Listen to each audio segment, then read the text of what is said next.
Yo, yo, yo, yo, what's going on, everybody? Music fades out as usual. Little jazz music going for you. How's everybody doing today? Where do we start? First of all, welcome back to the show.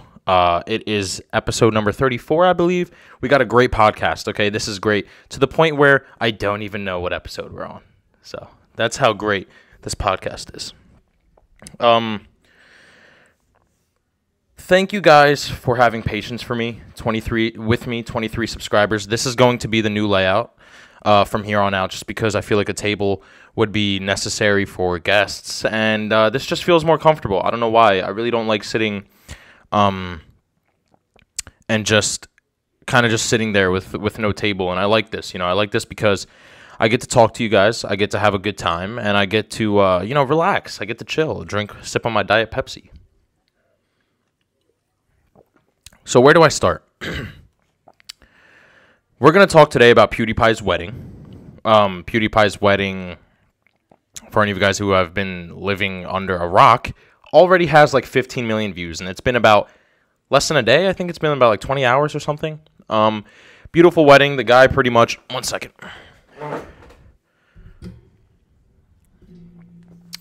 The guy just pretty much married the love of his life, and I'm super happy for him. PewDiePie, I've always been a huge fan of. I've watched PewDiePie since I was in...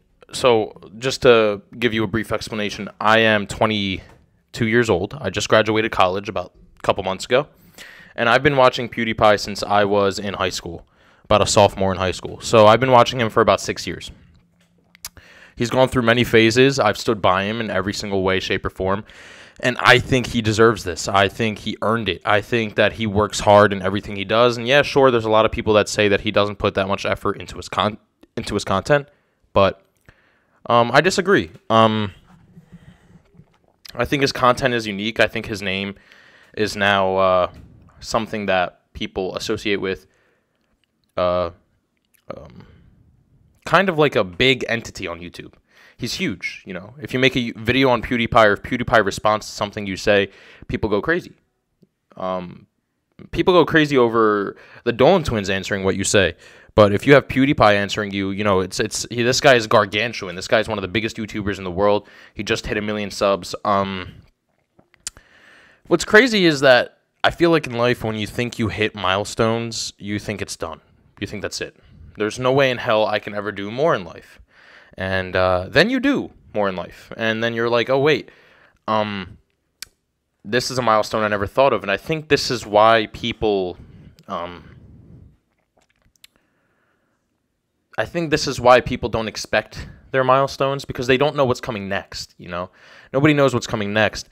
You do one thing and you're like, wow, this gave me a feeling of accomplishment. And then you don't think, okay, next year in 7 months, I am going to achieve this.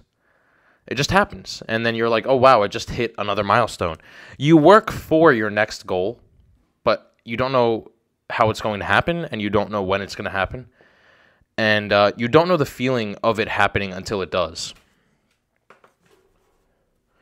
Which is a huge reason why I say don't set expectations. This guy did so much in his life, and I'm sure he didn't set this expectation of, I want 100 million subs by 2019. I want to marry this woman in 7 years, blah, blah, blah. It just happened. Everything happened. So a huge mistake that people make is they set expectations. They make things... They set an expectation on things when it's not supposed to be like that. It should be just, everything should just flow all together, which is a huge thing that I think was great with PewDiePie. All of this that he's done in his life, all the accomplishments, it seems like he was kind of winging it. He didn't really start out with a setup. He just kind of started out in his room doing whatever, and I love that about him. I love that the biggest YouTuber who has 100 million subs just winged the whole thing. I love that. It doesn't get any better than that. It doesn't get any more cliche than that. It's not like he had, Philip DeFranco, for example, has 8 million subs, and he has a whole set. He has a whole set. He has a whole crew. PewDiePie has one editor, and then other than that, he doesn't do anything. I love that everything is just run of the mill. Everything is just, last second. He's just winging everything in his whole career, and I think that that speaks volume because it shows that he has a great personality. It shows that his content is funny, and it also shows that his fan base is just there for him. I'm happy that this dude hit 100 million subs, and dude, 100 million subs is just crazy to me. Crazy, dude. I can't believe that people actually hit 100. Like somebody actually hit 100 million subscribers. If this is the milestone that we've hit, imagine what's going to happen in like 10 years with YouTube. Just when you think YouTube keeps getting smaller and smaller, it gets bigger and bigger. Like this dude literally just hit 100 million subs. That means in like 10 years, he's going to have like 500 million. And then all the little YouTubers are going to have like 50 or 60 million. Because the little YouTubers now are considered to have like 2 million subs. The other day I was talking to my friend, and I was talking about this guy named Julian. He's Jenna Marbles' boyfriend. He was cooking. He cooks or something. I don't know, cheesesteaks or something. And he said, oh, that's a smaller YouTuber. And the dude has like 3 million subs. And I was like, smaller YouTuber? He has 3 million subscribers. I have 23. What does that make me? So the bar has been set so high. I can only imagine how high it's going to get in like 10 years. I can only imagine the low is going to be like 40 million. James Charles is going to have like 50 million subs, and people are going to be like, oh, dude, that's a small YouTuber, PewDiePie is going to have like 500 million. So, yeah, crazy, bro. Crazy. Oh, yeah. Conor McGregor. Let's talk about Conor. Let's talk about that dude. Because, honestly, I'm a little confused with what his persona is morphing into. I'm confused what his fan base expects of him, and I'm confused what on earth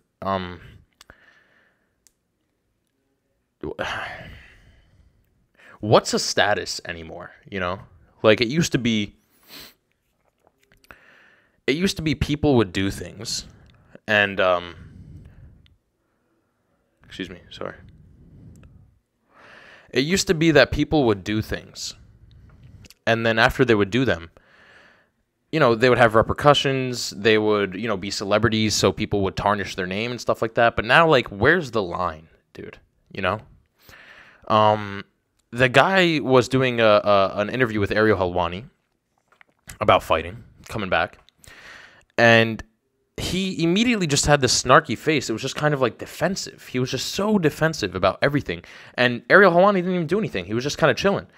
And every single question Ariel would ask, immediately Conor would turn into this defensive man with a defensive face. And I don't want to say it's a sense of entitlement because, yeah, you are going to be entitled when you have $100 million net worth. But I think it's a sense of insecurity more so. And I don't think that money has anything to do with insecurity. I think you could be rich as heck, and yes, I did say heck because I don't curse on this podcast, but I think you could be rich and you could be like 500 pounds and be insecure about your weight. So I don't think insecurity has anything to do with money. But I think this kid, guy's like 40 years old and I'm like 20. I'm calling him a kid. A 20-year-old calling a 40-year-old a kid. How you like that? I think this guy, honestly, is just so insecure that he doesn't understand that nobody is really trying to tarnish his name anymore. People like you, dude. People like you. Like, I feel like he first started out as wanting to prove people wrong, and then it turned into, like, him actually having this thing in his head where proving people wrong is, like, physically impossible, and now he's just trying to prove himself wrong. It's like, dude, you already proved everybody wrong. You proved everybody wrong when you beat Aldo in 13 seconds, when you beat Eddie Alvarez, when you beat Nate Diaz a second time. Even just getting in the ring with Mayweather was an accomplishment for you. Nobody's ever crossed over that, and you made $100 million that night. It's like, dude, what else do you want? You've proved people wrong, and nobody is really sitting there looking at you and saying, oh, you didn't prove us wrong. People are just waiting for you to kind of, I don't know, dude. People are just waiting for you, excuse me. People are waiting for you to try not proving your own self wrong, because I feel like he's getting caught up with proving people wrong so much that he feels like he needs to keep setting the bar higher. And it's like, dude, nobody cares anymore. I think people are really starting to get turned off from this guy. People don't want to see him fight anymore.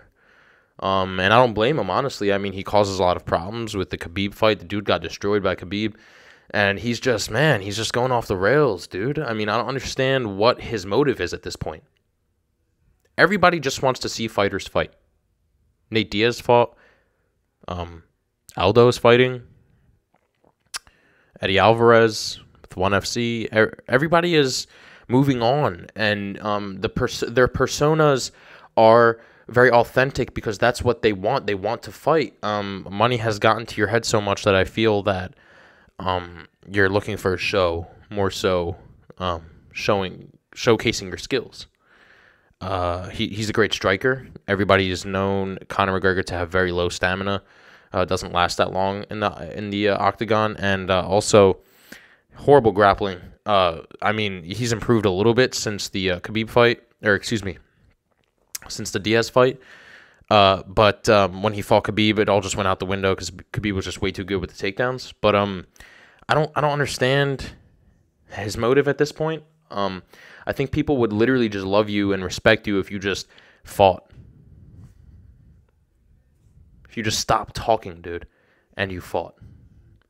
Like, stop talking, fight, stop punching old people in the face, and just fight, dude. Just fight. That's why we loved you in the first place, because you showcase talent and trash talk. Now you're just showcasing trash talk and no talent. You're losing your fights, dude. So trash talking doesn't matter when you're losing your fights. You can't back up your trash talk if you're losing. So, yeah, man, I think that's a huge thing that Conor McGregor has to realize, is that people are here for trash talk or a show just as much as they are for trash talk. So it's like, dude, people want to see you win. Yes, that's true. But, or people want to see you trash talk and put on a show. That's true. But they also want to see you win, and you're not winning. So now people are getting turned off. They don't want to watch you anymore. They don't care about you that much. And they think that you're kind of like, you know, child. At least I do. I think he's getting pretty childish, man. Anyway, tell me what you guys think. I think he can bounce back. People are forgiving, especially when somebody hasn't really done too much. He hasn't done that much yet. I mean, yeah, he threw the dolly at the bus and stuff, but whatever. I don't care, dude. Who cares? I think that he could bounce back. People love him. I've already forgave him. I don't care. As long as he just gets back on his grind and just comes back at it and just, you know, takes stuff easy. Nobody's out to get you, bro. You know, just take it easy. You know what I'm saying? Take it easy, bro. Take it easy. What else? Went to New York this weekend. New York is not that bad. I think people talked about New York a little too harshly. I don't really think it's that bad, honestly. People say it smells and it's too big and stuff like that. It's like, dude, yeah, you're in a city, bro. Like, what do you expect? You're in a huge city like New York. I don't understand what you expect. You're going to expect it to be trees and leaves and grass and whatever? It's not going to happen, dude. Anyway. Well, guys, make sure to like, comment, share, and subscribe.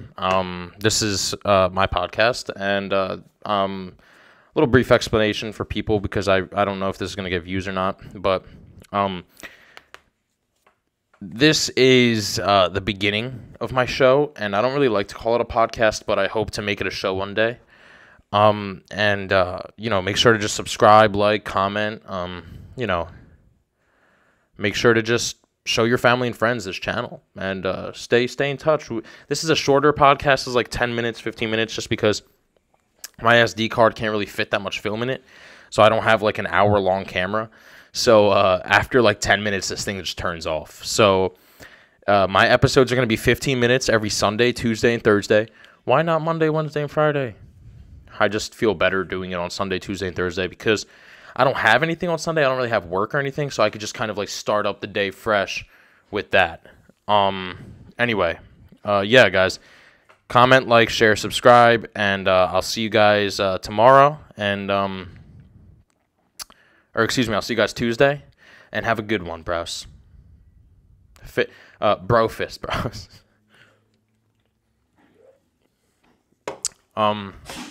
Yeah, I'll see you guys next time. All right, peace.